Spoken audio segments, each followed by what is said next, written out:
They say cougs always find their way back home, but on the night of July 15, that way back home was threatened when the Lyons Ferry Fire, the biggest fire in recent Whitman County history, was ignited by a lightning strike by milepost 12 on Washtucna, 11 miles from the renowned Palouse Falls State Park. The fire, which was fully contained on July 21, threatened Washtucna in Adams County and Hooper in Whitman County, burning near them.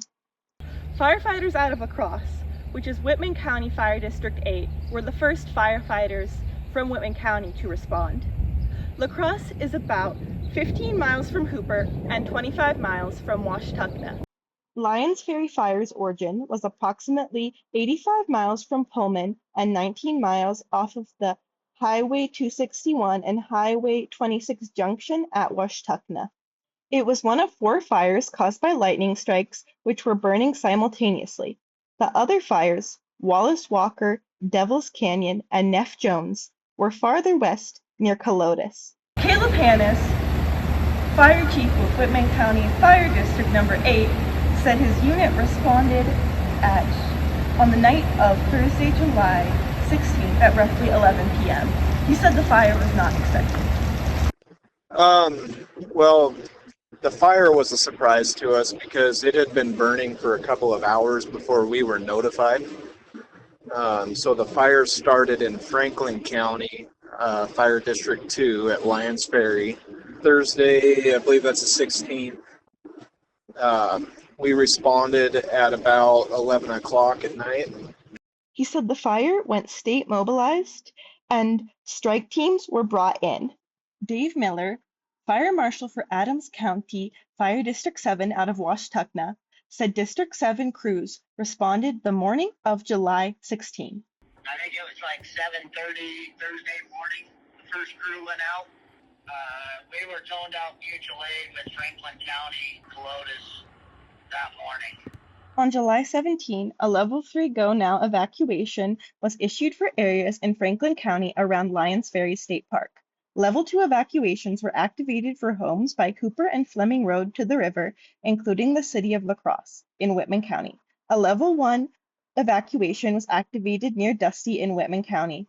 On July 18, a Level 3 evacuation was activated near Rock Springs Road.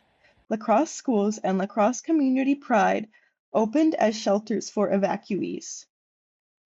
The fire grew from around 3,000 acres on July 16 to its peak of 34787 acres on July 18. Miller said it was not surprising the fire grew rapidly. Now, if something lights down there and the wind's blowing, it's gonna jump like that. It's gonna grow like that. If they don't get it out right away, it's gonna grow. He said there were worries the fire would grow out of control. And yeah, it was at the rate it was moving. It was definitely everybody was worried. Yeah, it was going right towards Hooper, right towards quite a few houses and different structures. However, thanks to the hard work of many fire agencies, no residences ended up burning, and the only 2 injuries were firefighters who were treated and released for burn injuries. Hannes said the firefighters who were injured were not out of Whitman County. Historic structures, an old barn, and an old cook shack burned, he said. However, this does not mean the fire did not cause immense losses. For ranchers whose land was burned, Miller said they now have to buy their cows hay to eat instead of the cows grazing. And you're looking at, to feed that many cows for the next 2 years with no pasture, you're looking $750,000. Hannes was also concerned about how much the fire could spread. Oh, that's always a concern. With the weather conditions that day on the 18th, we had a lot of rekindles of the fire. So the fire line was approximately 30 miles around the whole perimeter in Whitman County. I'm not including Franklin County.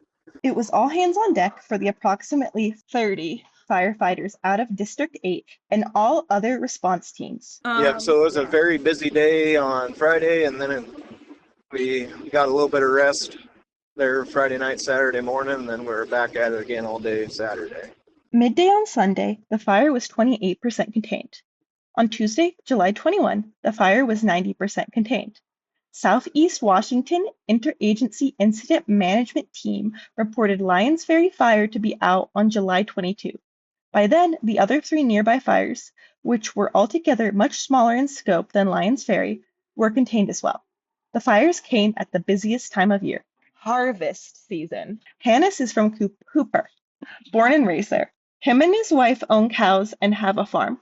As well as Caleb is hired by other farms to drive his combine to harvest. He said it can be difficult to balance it all. Oh, well, we're always exhausted. This harvest season is long hours, hot days, and then you throw a 2-day fire event on top of it. It takes a toll on you, but we're able to manage. Despite many responsibilities, firefighters out of District 8 are always ready to respond. It can be difficult and frustrating, but as soon as your fire pager goes off for the neighbor has a fire, you drop everything and you run to them. That's kind of what we do as a community. The Lyons Ferry Fire isn't the only time there has been fire in the area. Miller said Palouse Falls burned in 2016. It takes many to fight fires. Hannes said he is thankful to the community and all the fire districts that help.